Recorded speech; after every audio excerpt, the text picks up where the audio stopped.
আমাদের শুটিংটা যেভাবে করা হয় সেটা কোনো অংশে কম না, যে গরুর হাটের যে অবস্থা থাকে আমাদের শুটিং সেটেও ওরকম কাছাকাছি অবস্থাই থাকে। তো সে অবশ্যই চাইবে যে তার ওই কাজটা যেন মানে সবাই দেখে। বড় হওয়ার পরে শুধু দিতে হয়, যদি হবে তাতে অসুবিধা কি, আর না হলেও বা অসুবিধা কি, আমার তো মূল কাজ অভিনয় করা।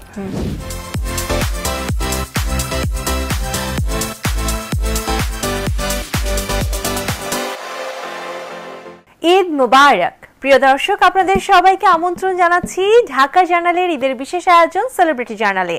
আপনাদের সাথে আছি আমি তমা রশিদ এবং আজকের এই আয়োজনে আমাদের সাথে রয়েছেন আপনাদের খুব পছন্দের একজন মানুষ, শ্যামল মাওলা। স্বাগত জানাচ্ছি ভাইয়া, কেমন আছেন? খুব ভালো আছি আলহামদুলিল্লাহ। ঈদ মোবারক। ঈদ মোবারক। ঈদের সময় দেখা যায় অনেক ব্যস্ততা থাকে, কাজ নিয়ে, ফ্রেন্ডদের সাথে ঘুরতে যাওয়া নিয়ে, সবকিছুর বাইরে আজ আমাদেরকে সময় দিয়েছেন, এজন্য অনেক ধন্যবাদ। ঈদ কেমন কাটছে? যেরকমটা কাটে, ঢাকাতেই যেহেতু ঈদ করি, সবসময় ঢাকাতেই বেড়ে ওঠা আর সবসময় ঈদগুলো ঢাকাতেই পাওয়া। সো ঢাকার ঈদ তো মজা, কারণ ঢাকার বাইরে যারা থাকে তারা তো ঢাকার বাইরে চলে যায়, আর তখন আমরা যারা ঢাকায় থাকি তখন আসলে আমরা রিয়েল ঢাকাবাসীরা তখন ঘুরে ফিরে মজা পাই। পুরো ফাঁকা ঢাকায় নিজের রাজত্ব যেটাকে বলা হয়। যেহেতু ভাই কোরবানির ঈদ, ঈদের আগে দেখা যাচ্ছে গরু কিনতে যাওয়া, হাটে যাওয়া একটা অন্যরকম আনন্দময় পরিবেশ হয়ে ওঠে। গরুর হাটের অভিজ্ঞতা জানতে চাই, কেমন ছিল এই বছর? ভালোই ছিল। আমি একবার অনেক ছোটবেলায় মানে ওই গরুর পাড়া খেয়েছিলাম। আচ্ছা। তো তারপর থেকে মোটামুটি সাবধানে চলাফেরা করি আর কি, কারণ এত ব্যথা ছিল। আর যাই হোক, মানে যে শিং মারা যেটাকে বলে, না লাঠি দেওয়া, পাড়া দেয়া একদম আমার পায়ের উপরে। ওহ, সো এটা খুবই ভয়ঙ্কর ছিল। তো যতবারই যাই ততবারই মাথায় ওই জিনিসটা কাজ করে যে সাবধানে পা ফেলতে হবে অন্তত। গুতা টুতা এটা খুব একটা সমস্যা নেই, কারণ সেটার অন্য ইতিহাস আছে, সেটা পরে বলবো না। আচ্ছা, মানে পরে না, এখন একটু জানি গুতা খাওয়ার ইতিহাসটা আবার কেমন? মানে প্রতিবার গেলে কি হাটে কিছু না কিছু হয়? না না, হাটের কথা না, এটা হচ্ছে কোরবানি দেওয়ার সময়ের ঘটনা, সেজন্য বলছিলাম যে পরে বলি। আচ্ছা আচ্ছা, তাহলে হাটের প্রসঙ্গে আপাতত থাকি। এই প্রতি বছরই তো দেখা যাচ্ছে হাটে যাওয়া হচ্ছে, কিন্তু এখনকার হাটের পরিবেশ আগের হাটের পরিবেশ আপনার জন্য সেম না। মানুষ এখন আপনাকে চেনে, ভালোবাসে। যখন আপনি হাটে যান তখন মানে অন্য একটা উৎসব হয়ে ওঠে না? সবাই যখন দেখে পাশ থেকে যে আপনি আসছেন। হয়, কিছুটা হয়, তারপরেও যতটুকু পারি নিজেকে মানে ঢেকে যাওয়ার, কারণ অনেক সময় দেখা যায় হাটে যদি চিনে ফেলে তখন দামটা হয়তো প্রপার বলে না, হয়তো অন্য দাম বলে। হ্যাঁ, তো এটা একটা মুশকিল হয়। তো তখন আমরা ট্রাই করি যাকে চেনে না তাকে দিয়ে ডিল করানোর। আচ্ছা, নানান বুদ্ধি বের হয় আর কি ওখানে গিয়ে, সিচুয়েশন অনুযায়ী। প্লাস মানে হাটের পরিবেশ যেরকম দেখা যাচ্ছে, বৃষ্টি হলে একটু কাদা জমে যায় বা খুবই অন্যরকম একটা সিচুয়েশন। আমরা সবসময় দেখি আপনাদেরকে একটা গ্ল্যামারাস ওয়ার্ল্ডে, কিন্তু কাজের ক্ষেত্রে হোক বা বাস্তব জীবনে হোক প্রতিটা মানুষের মতো জীবন চলে। তো সেই সময় অভিজ্ঞতা কেমন হয় যে এই যে কাদা মারিয়ে হাটে যাওয়া, গরুটাকে টেনে নিয়ে আনা, সবকিছু মিলিয়ে তখন পরিস্থিতিটা কেমন লাগে? আমাদের শুটিংটা যেভাবে করা হয় সেটা কোনো অংশে কম না, যে গরুর হাটের যে অবস্থা থাকে আমাদের শুটিং সেটেও ওরকম কাছাকাছি অবস্থাই থাকে। মানে গল্প অনুযায়ী যদি ওরকম হয় তো ওই অবস্থাতেই তো শুট করতে হয়, ওই অবস্থাতেই খেতে হয়, ওই অবস্থাতেই কাপড় চেঞ্জ করতে হয়। সো আমরা ইউজ টু, যে মানে যে পরিবেশই হোক না কেন আমরা ইউজ টু সেটাকে মানিয়ে নেওয়ার। সো হাটের পরিবেশ আমি জানি। আমি গাড়ি নিয়ে একবার ভুল করে হাটের মধ্যে ঢুকে গিয়েছিলাম এবং যেতে যেতে যেতে যেতে হাট পার হয়ে পেছন দিক দিয়ে বেরও হয়ে গিয়েছিলাম। তখন আমি জানতাম না যে সামনে হাট। আচ্ছা, তো এই অবস্থাও হয়েছিল। মানে সব সিচুয়েশনে কিভাবে নিজেকে সামলে নিতে হয় এটা অভিনেতা অভিনেত্রীরা খুব ভালোভাবে আয়ত্ত করে ফেলতে পেরেছে। করতে হয়, এটা তো জবের একটা অংশ। নিশ্চয়ই। আমরা ছিলাম হচ্ছে হাটে, এবার একটু কোরবানির দিনে আসি। বারবার জানতে ইচ্ছে করছে যে সেই কি ঘটনাটা ঘটেছিল, কি ঘটেছিল? ও না, এটা ছোটবেলায় আমরা তো 3 ভাই, বাবা একজন, সো 4 ভাই বলা যায় আর কি। সো আমরা গরু যখন কোরবানি দেওয়া হয় তো অন্যান্য মানুষের হচ্ছে একটা টিম হায়ার করতে হয় যারা হচ্ছে কোরবানি দেওয়ার জন্য গরুটাকে প্রসেস করবে। তো আমরা 4 বাপ ভাই মিলে আমরা আসলে গরুটা কোরবানি আমরা নিজেরাই করে ফেলতে পারতাম। সো আমার ওই এক্সপেরিয়েন্স আছে যে কিভাবে কাটতে হয়, কিভাবে ধরতে হয়, কিভাবে বাঁধতে হয় এবং গরুটাকে কিভাবে শোয়াতে হয়। আচ্ছা, সো এক্সপেরিয়েন্স হচ্ছে প্রতি বছর এটা করতে করতে হঠাৎ একটা গরু একটু পাগলাটে টাইপের, তো এরকম যখন শোয়ানোর অবস্থা ছিল তখন মানে আমার দিকে তেড়ে আসছিল গরুটা। আচ্ছা, আমি নিজেকে সেভ করতে গিয়ে শিং ধরে এরকম মোচড় দেওয়ার সাথে সাথে গরুটা পড়ে যায়। আর আমাদের কোয়ার্টারে হচ্ছে গরু জবাই দেওয়ার সময় এক ধরনের মেলার মতো সবাই দেখতে থাকে উপর থেকে। আচ্ছা, তো নিজেকে তখন হিরো হিরো ভাব হচ্ছিল যে আমি একটা গরু শোয়াই ফেললাম, কিন্তু আসলে নিজেকে সেভ করার জন্য এই জিনিসটা করেছিলাম। আচ্ছা, ব্যাপারটা ঠিক ওই যে আমরা মুভিতে দেখি যে গরুর সাথে যুদ্ধ করলে যেরকম হয়, ঠিক ওই রকম একটা ব্যাপার, চারপাশে সবাই দেখছে। ছোটবেলার ঘটনা তো, কাছাকাছি লেভেলের ঘটনা এরকম। আচ্ছা, এটা নিশ্চয়ই শাহবাগে যখন ছিলেন সেই সময়ের ঘটনা, কোয়ার্টারের ঘটনা। আচ্ছা, সেই প্রসঙ্গে আবারও আসবো, ঈদের এই প্রসঙ্গে। এবার একটু কাজের প্রসঙ্গে আসি, সিনেমা নিয়ে।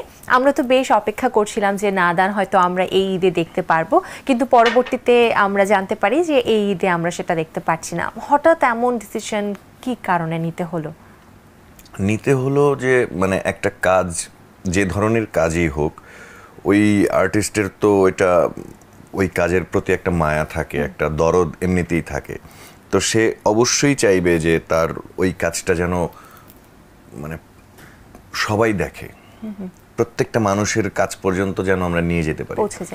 তো এই ঈদে যে পরিমাণ মানে সিনেমা এসেছে, তাতে করে আমাদের টিম আমরা ফিল করেছি যে আমরা বোধহয় এইভাবে মানে সবার কাছে পৌঁছাতে পারবো না। সো আমরা তখন পেছালাম, তাতে করে আমরা আরেকটু সময় পেলাম আরেকটু ভালো করার কাজটা। হয়তো পূজাতেই চলে আসবে, হয়তো সামনেই চলে আসবে। আরো ভালো কিভাবে করা যায় সেই চেষ্টা চলছে, আরো ভালোভাবে মার্কেটিং প্ল্যান করে, প্রমোশন প্ল্যান করে আরো আসবো, যাতে করে সবাই দেখতে পায়। আর কাজটা আসলে ভালো হয়েছে, তো সেই জন্যেই এত দরদ, এত কষ্ট যে এটা যেন ঠিকঠাক মতো সামনে আসে এবং সবার কাছে যেন পৌঁছে যায়। সেই ক্ষেত্রে যে কোনো উৎসবই আপনাদের টার্গেট? সেটা যে কোনো উৎসব না, হয়তো মানে ঈদটা চলে যাওয়ার পর একটু ফাঁকা টাইমে, যে টাইমে চাপ কম থাকবে সেই টাইমে আমরা দিব। এই যে ঈদে এত এত সিনেমা আসছে, বিভিন্ন আর্টিস্টদের বিভিন্ন গল্পের সিনেমা, এটাকে একটা চাপ তৈরি করে মাঝে মধ্যে যে আসলে এই যে দৌড়ের একটা বাজার তৈরি হচ্ছে, কার সিনেমা ভালো হবে, কারটা দর্শক প্রিয়তা পাবে, এটা একটা চাপ? না, একদমই চাপ না। এটা তো আমি বলবো, ধরেন ওই যে অন্যান্য জায়গায়ও আমি বলেছি যে মানে আমি যদি এই ইন্ডাস্ট্রিকে একটা বাজার ধরি, সেই বাজারে যে প্রোডাক্ট, কত ধরনের প্রোডাক্ট আমরা রেডি করছি আসলে। তো এক একজন এক এক রকম প্রোডাক্ট রেডি করছে, কমার্শিয়াল, নন কমার্শিয়াল, নানান রকমের প্রোডাক্ট যদি থাকে সুপার শপের মতো, তাহলে তো কাস্টমারের জন্য এটা চুজ করা খুবই ইজি হয়। সো থাকুক না নানান ধরনের প্রোডাক্ট, যার যেটা পছন্দ সে সেটা পিক করবে এবং সে সেটাতে আসলে নিজের সময়টা দিবে, উপভোগ করবে। এইতে কোন সিনেমা দেখার প্ল্যান আপনার আছে? সবাই আসলে এত কাছের ভাই ব্রাদার যে সবারটাই আমার দেখতে হবে আস্তে আস্তে করে। আচ্ছা, তার মানে এই যে একটার পর একটা দেখে যাচ্ছেন বা দেখছেন, এমন এখন পর্যন্ত একটা দেখা হয়েছে?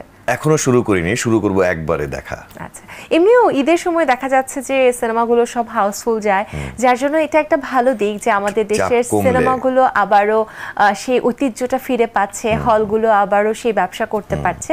নিঃসন্দেহে এটা মানে 12 মাসই একটা সেটে পরিণত হোক, এটা আমরা সবাই, আমাদের সবারই চাওয়া, আসলেই তাই। নিশ্চয়ই। এবার একটু ভাই ওটিটির প্রসঙ্গে আসি। ওটিটিতে আপনাকে বলা যেতে পারে একরকম রাজ করা হচ্ছে, কারণ ওটিটি মানে আপনার নামটা আমরা সবাই শুনে থাকি বা আমরা আপনার কাজ ওটিটিতে দেখতে পছন্দ করি।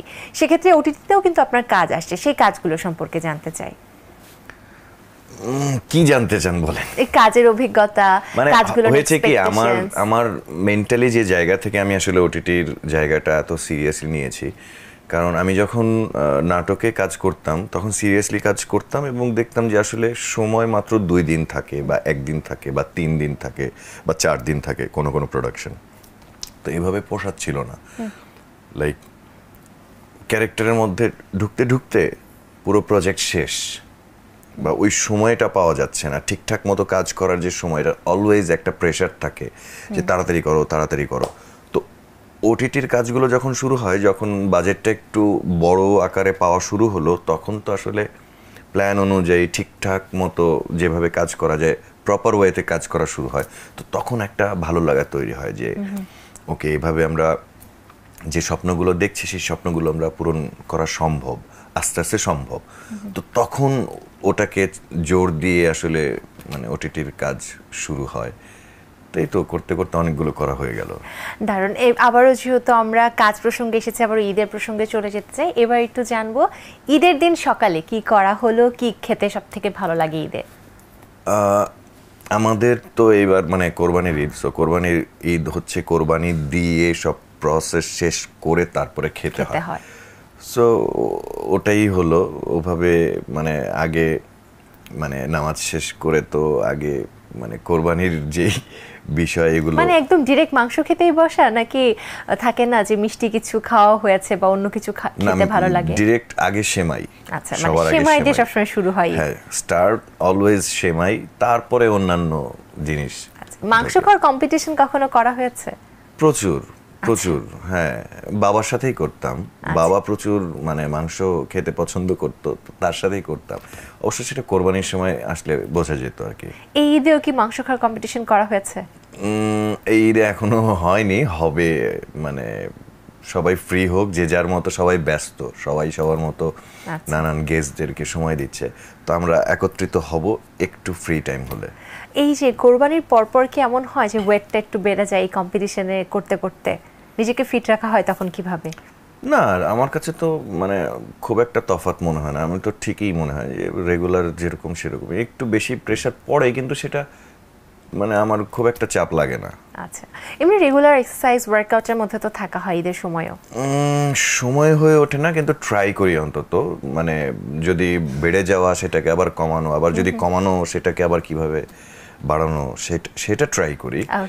তো নেক্সটে হয়তো আবার মানে এক একটা কাজের ওপর ডিপেন্ড করে আসলে টার্গেট করে বানাতে হয়। সো গল্পের ভিত্তিতে আসলে ওজনটাকে বাড়ানো কমানোর যে কাজটা, সেটা তো নিশ্চয়ই আপনাকে করতেই হয়। আচ্ছা, এবার একটু সালামির প্রসঙ্গে আসি। ঈদ মানে সালামি, বড়বেলায় সালামিটা কেবলমাত্র দিতেই হয় নাকি পাওয়া হচ্ছে? পাওয়া খুবই কম, মানে কম বলতে হ্যাঁ পাই না, দিতেই হয় বেশি। বড় হওয়ার পরে শুধু দিতে হয়। এই ঈদে কি সালামি পেয়েছেন নাকি দিয়েছেনই? দিয়েছি। কত টাকা? মানে এমন বলতে হবে, আমি তো সালামি মানে যখন পকেটে যা থাকে ওই অনুযায়ী সালামি দেই। আগের ঈদগুলো অনেক ভালো ছিল, ছোটবেলায় খালি সালামি পাওয়া হতো, কিন্তু বড় হয়ে খালি দিতেই হয়। মানে লাস্ট কত বছর আগে সালামি পেয়েছেন? লাস্ট আমি অনেক বছর, ও না, একটা বড় ভাই আছে, সে সব সময় সব ঈদে সালামি দেয়। আচ্ছা, সো এইটাকে বলতেই হবে। এটা আমি মানে কাউন্টের বাইরে রাখছিলাম যে সে তো সব সময়ই দেয়, সেজন্য কাউন্টে রাখছিলাম না। এছাড়া পাওয়া বলতে মানে রেগুলার পাওয়ার মতো যদি ভাবি তাহলে অনেক বছর আগে সেটা। ভাগ্য ভালো সে বড় ভাই দিচ্ছেন, নাহলে সালামি পেতে হয় এটা ভুলেই যেতে হতো, নাহলে মনে হতো খালি দিতেই হয়। ইন্ডাস্ট্রির বর্তমান অবস্থা কেমন আপনার দৃষ্টিকোণ থেকে কি মনে হয়, সিনেমা নাটক সব মিলিয়ে? বেশ ভালো, বেশ ভালো। মানে আমি কি বলবো, এখানে যেহেতু মানে ইন্ডাস্ট্রির বড় মাথা যারা ইন্ডাস্ট্রি চালায়, তাদেরকে এই ধরনের কোয়েশ্চেন করলে ভালো হয়, তারা বলতে পারবে ইন্ডাস্ট্রির কি অবস্থা। তবে আমার জায়গা থেকে আমি ভালোই তো দেখতে পাচ্ছি, কারণ এখন আমাদের প্রজেক্টগুলোর বাজেট আস্তে আস্তে বেড়ে মানে আবার নর্মাল জায়গায় আসছে। আমাদের তো বাজেট পড়ে যাচ্ছিল মানে দেশের এই পরিস্থিতির কারণে, তো আমরা আবার নর্মাল জায়গায় চলে আসতে পারছি। আবার হয়তো ভবিষ্যতে আরও ভালো মানে যেতে পারবো। সো আমাদের টার্গেট ওই বেটার দিকে যাচ্ছে। আপনার কাছে যখন কোনো একটা নতুন প্রজেক্টের কাজ আসে, তখন আপনি ফার্স্টে কি দেখেন? সেটার গল্প, পরিচালক, বাজেট, না কি? মূলত স্ক্রিপ্টটা দেখি, গল্পটা দেখি। পরবর্তীতে কি পরিচালক বা বাজেটের দিকে যাওয়া হয়? তারপর ক্যারেক্টার, আমার ক্যারেক্টারটা, তারপর হচ্ছে পরিচালক, বাজেট এবং সবকিছু।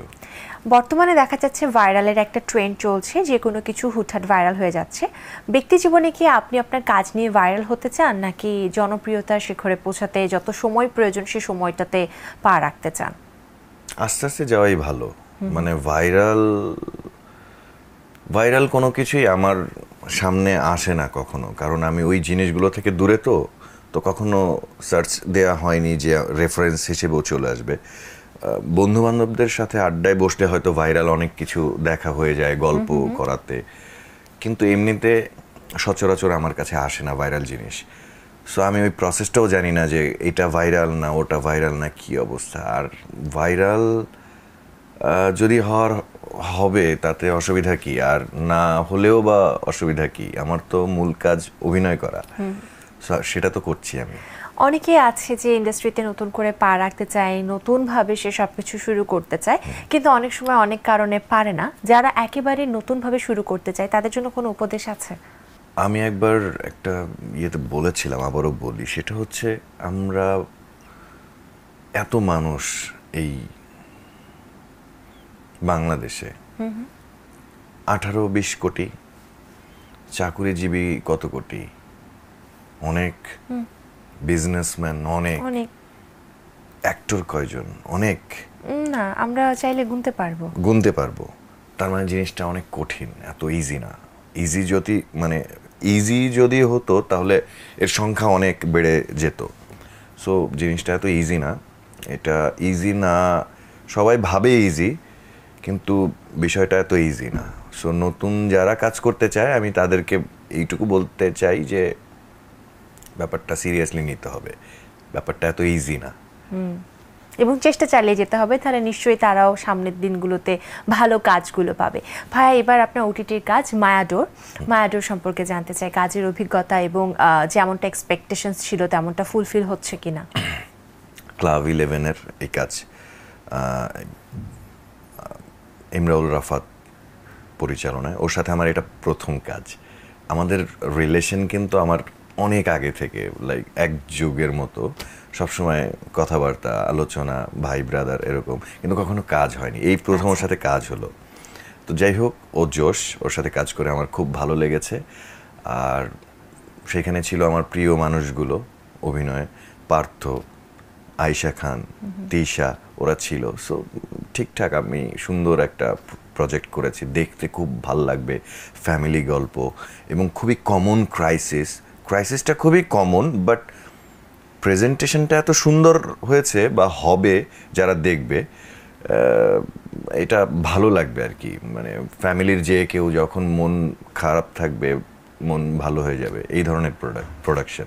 ভাই, ফ্যামিলির প্রসঙ্গ আসতেই ফ্যামিলি নিয়ে বলতে চাই। দেখা যায় বেশিরভাগ ক্ষেত্রে ফ্যামিলি ড্রামা বা পরিবারকে নিয়ে দেখা যায় এরকম নাটক সিনেমার একটা অভাব থাকে আমাদের ইন্ডাস্ট্রিতে।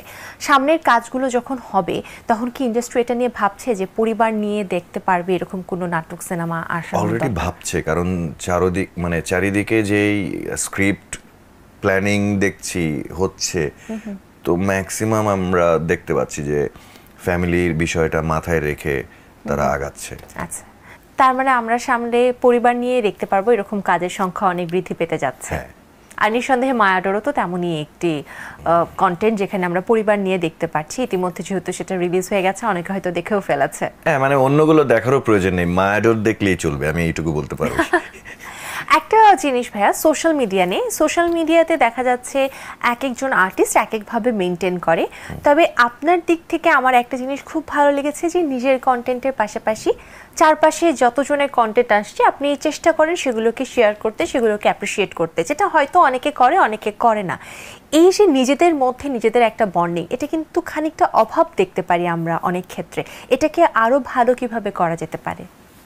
ডিপেন্ড করে ওই মানসিকতায় সবাইকে টেনে এক জায়গায় আবদ্ধ করা। সো এইটা করতে পারলে ভালো। আমি চেষ্টা করছি, আরেকজন হয়তো চেষ্টা করছে, এরকম চেষ্টাগুলো একসাথে হয়ে করা শুরু, মানে প্র্যাকটিসটা শুরু হয়ে গেলেই এটা হয়ে যাবে। এটা অত ডিফিকাল্ট কিছু না। অনেকে মনে করে নিজে বড় হব, অনেকে মনে করে যে ইন্ডাস্ট্রিটা বড় হোক, আমি ইন্ডাস্ট্রির সাথেই বড় হয়ে যাব। তা আমার মনে হয় ইন্ডাস্ট্রি বড় হলেই তো আমি বড় হতে পারবো। এক্স্যাক্টলি, আমার মনে সেই মতবাদটা সবার থাকা উচিত, সেই চিন্তাধারাটা। আমরা অনেক আলোচনা করছি, একটা ছোট র্যাপিড ফায়ারে চলে যেতে চাই। এটা আমার খুব ভয় লাগে, আমি এগুলোর মানে পরীক্ষার হলেও আমার খুব ভয় লাগতো এই ধরনের। কিন্তু র্যাপিড ফায়ার কিন্তু সবসময় হয় মজার। দেখা যাক, আমার খুব ভয় লাগে, চলেন। আচ্ছা, প্রথম প্রশ্ন, ঈদে কি কি উপহার পেলেন? ঈদে উপহার পাঞ্জাবি পেয়েছি, এই তো আর কি, কোরবানির ঈদে তো মানে উপহার পাওয়া ঈদ না, রোজার ঈদ হচ্ছে উপহার পাওয়ার ঈদ, কোরবানির ঈদ হচ্ছে কোরবানি দেওয়ার ঈদ। ওকে, তাও একটি আপনি পাঞ্জাবি উপহার পেয়েছেন, আর কি উপহার দিয়েছেন? Same dress. ড্রেস, ওকে। সালামি কি এখনো পান? না, কোরবানির ঈদে তো সালামিও পাওয়া যায় না আসলে। নিজে রান্না করা হয়? মাঝে মাঝে। কি রান্না পারেন? মাংস টাইপের যে কোনো কিছু। আচ্ছা, যেটা পছন্দ সেটাই রান্না শিখে নিয়েছেন। ঈদের প্রিয় খাবার? ঈদের প্রিয় খাবার চটপটি। ঈদের ডায়েট চিট করা হয়? না, মাথায় অত রাখি না, মানে ভাবি যে ঈদের টাইম, এটা আমি ডিজার্ভ করি। ওকে, আপনাকে নিয়ে প্রিয় একটা গুজব যেটা সত্যি হলে আপনার ভালো লাগতো? আমাকে নিয়ে প্রিয় একটা গুজব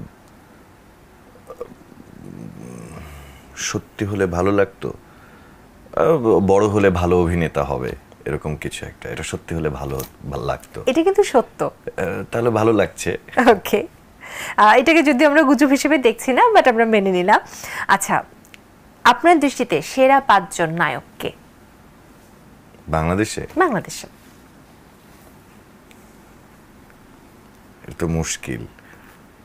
সেরা 5 জন? 5 জন নায়ক যে 5 জন এখন কাজ করছে আমাদের ইন্ডাস্ট্রিতে। আপনাকে নাম বলতে হবে, এখনকার হতে পারে, তৎকালীন হতে পারে, বাট 5 জনের নাম। ও মানে এখন কাজ করছেন এরকম? এরকমও বলতে পারবেন আপনি চাইলে, বাট মিক্সড, মানে বর্তমানেও বলতে হবে। হ্যাঁ, হতে পারে। যেমন সালমান শাহ আমার প্রথম 1 নম্বরে, তারপর এখন সাকিব ভাইকে বেশ ভালো লাগে, রাজকে ভালো লাগে, সিয়ামকে ভালো লাগে, 4 জন তো হয়েই গেল, আর একজন বাকি, মান্না ভাইকে ভালো লাগে। ওকে, আর আপনার দৃষ্টিতে সেরা 5 জন নায়িকা?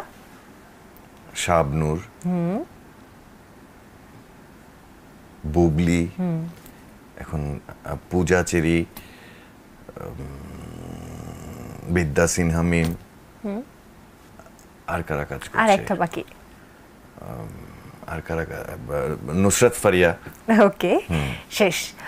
যদি এই মুহূর্তে আপনাকে প্রেমের অফার দেওয়া হয় তাহলে আপনি কি বলবেন? Thank you. শুধু থ্যাংক ইউ? ওকে, যদি এমন কখনো হয়েছে কোনো একটা কাজ করেছেন এরপরে মনে হচ্ছে আফসোস হচ্ছে যে এই কাজটা না করতে পারলেই ভালো হতো? এটা তো প্রায়ই হয়, এখন মনে হচ্ছে ওটা মানে জবের আরেকটা পার্ট। প্রায়ই হয়, প্রায়ই হয়, প্রায় হয়। কিন্তু আমি ট্রাই করি যে আফসোস করব না এরকম প্রজেক্ট করতে। আচ্ছা, শেষ কোন প্রজেক্ট করে আফসোস করেছেন? নাম শেয়ার করা যাবে? না, নাম শেয়ার তো করাই যাবে না, এরকম মাঝে মাঝেই হয়, মানে এরকম, এটা খুব নর্মাল একটা বিষয় আমাদের জন্য।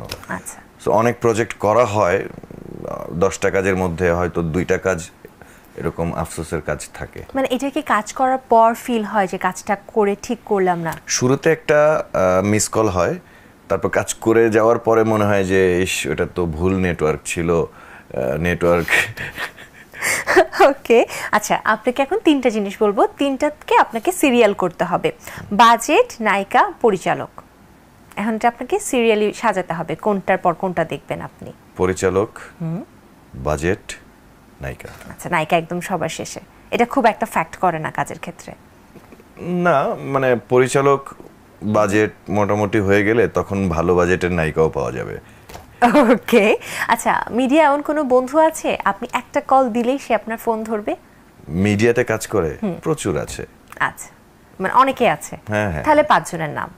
5 জনের নাম বলতে হবে? আপনি বলেন অনেকে আছে। অর্ষা, ইমরান, চঞ্চল দা, শরীফুল রাজের ফোন নাই এখন, আরো আছে, মৌসুমী হামিদ, মমো। 5 জন হয়ে গেছে। সবাই তো বলে নির্বাচন নির্বাচন, আপনি কি চান? রং কোয়েশ্চেন, আমি শুধু অভিনয় চাই। আসলে অভিনেতাদের অভিনয় চাওয়া উচিত, স্ক্রিপ্ট চাওয়া উচিত, বাজেট চাওয়া উচিত, এবং যে কোনো প্রকার রাজনৈতিক ব্যাপার থেকে খানিকটা দূরে থাকাটাই ভালো। আপনি কি কখনো নিজের রাজনীতিতে আসতে চান? আমার মানে কোনো সম্ভাবনাই নেই, কারণ আমার ফ্যামিলি তো কখনো ছিল না, আমার মাথায় তো আমি কখনো ভাবিনি রাজনীতি নিয়ে, কারণ আমি সারাটা জীবন অভিনয় নিয়ে ভেবেছি, আমার সাবজেক্টেও ছিল না, সো কোনো সম্ভাবনা একদমই নেই। ওকে, র্যাপিড ফায়ার শেষ। এবার যেহেতু ঈদের সময় চলছে, দর্শক যারা আছে তাদেরকে কি কিছু জানাতে চান?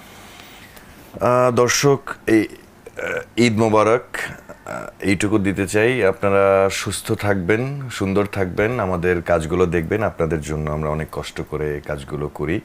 সো আপনাদের সাপোর্ট দরকার, ভালোবাসা দরকার, আমার জন্য দোয়া করবেন। ধন্যবাদ। আপনার জন্য অনেক অনেক শুভকামনা এবং ঈদ মোবারক। আপনাকেও শুভকামনা, ঈদ মোবারক আপনাকেও। প্রিয় দর্শক, সেলিব্রিটি জার্নাল থেকে আজকের মতো এখানে বিদায় নিচ্ছি। আবারও দেখা হবে আপনাদের সাথে আগামী আয়োজনে অন্য কোনো অতিথিকে সঙ্গে নিয়ে। সে পর্যন্ত ভালো থাকুন, সুস্থ থাকুন। ঈদ মোবারক।